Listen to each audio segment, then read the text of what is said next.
Good morning. Thank you for coming out this morning. My name is Michael Niemeyer, and I own Mickey's Nightclub here in West Hollywood. Gay and lesbian bars in this country have been in the forefront of the struggle for equal rights for decades. As the GLBT community in this country takes steps towards achieving our goals, this is not true in Russia.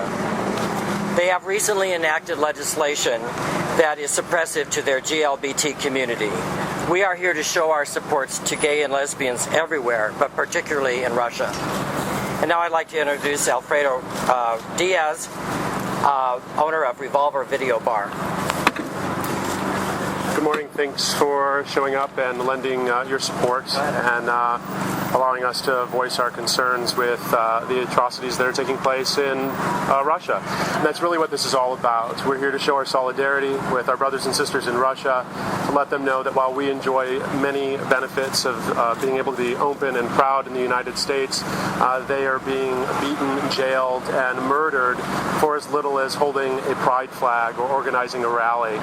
This is our way of showing our support and focusing worldwide media attention on what's happening there. And through the symbolic dumping of Russian vodka brands, we hope that the business leaders in Russia take notice that they are in our crosshairs, and we are not going to stand by and allow people in Russia to endure the treatment that they've been going through. Okay, thank you. Now I'd like to introduce Richard Grossi from Club 11 here in the city of West Hollywood.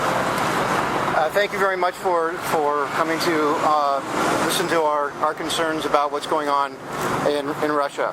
I also want to thank all of the customers of our bars and all the people in the LGBT community who have called and emailed us to show their support for what we're doing here.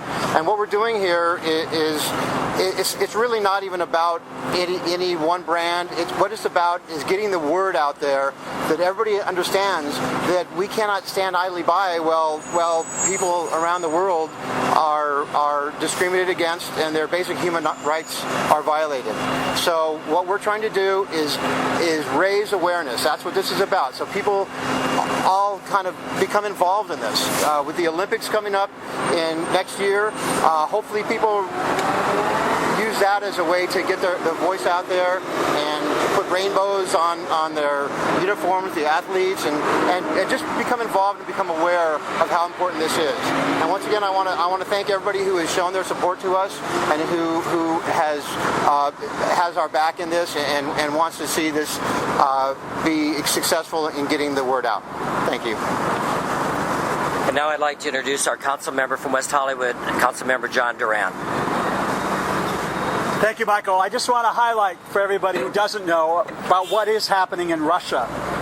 Russia has passed legislation outlawing any discussion of the word homosexuality or of gay people.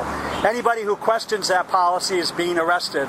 There are now journalists from Denmark sitting in Russian jails for simply inquiring about the policy.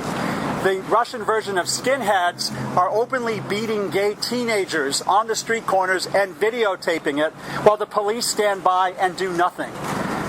This is what happens when a government targets any minority group and then allows open fascism to exist and then does nothing to intervene. And as a community, as a world community, we know what happens when good people do nothing.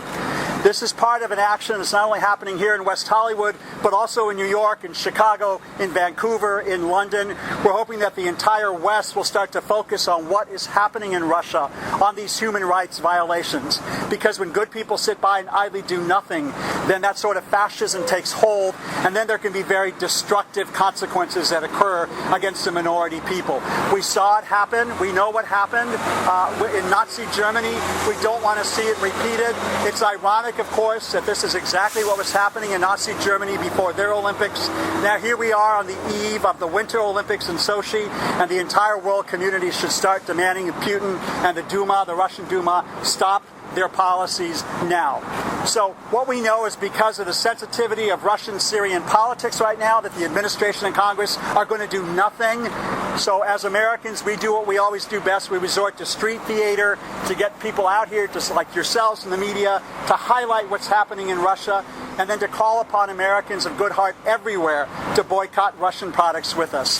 So I want to thank the 3 bar owners who are here with us today, representing Mickey's, the Revolver, Club 11. I also want to thank Tortilla Republic, Taste, and the Abbey for joining the boycott. We as a community are going to band together. We're going to approach our straight allies up on the Sunset Strip to get them to join us as well, and hopefully we'll get people all over Greater Southern California joining us in this boycott of Russian vodkas. Now, before we go over to the red carpet to do the pour, are there any questions for any of the bar owners or myself before we make that move? Karen? There was a statement put out by an LGBT group in Latvia, put out today asking that you stop the boycott because the majority of the workforce for Stoli is based in Latvia, and they're worried about a backlash, especially from young neo-Nazis. I understand that. Stoli is actually bottled in Latvia, but they use Russian grains, and that company is wholly owned by a Russian billionaire who is one of the most powerful men in Russia. The problem with boycotts is they're very reckless, they're very sloppy. It's like approaching that problem with an anvil.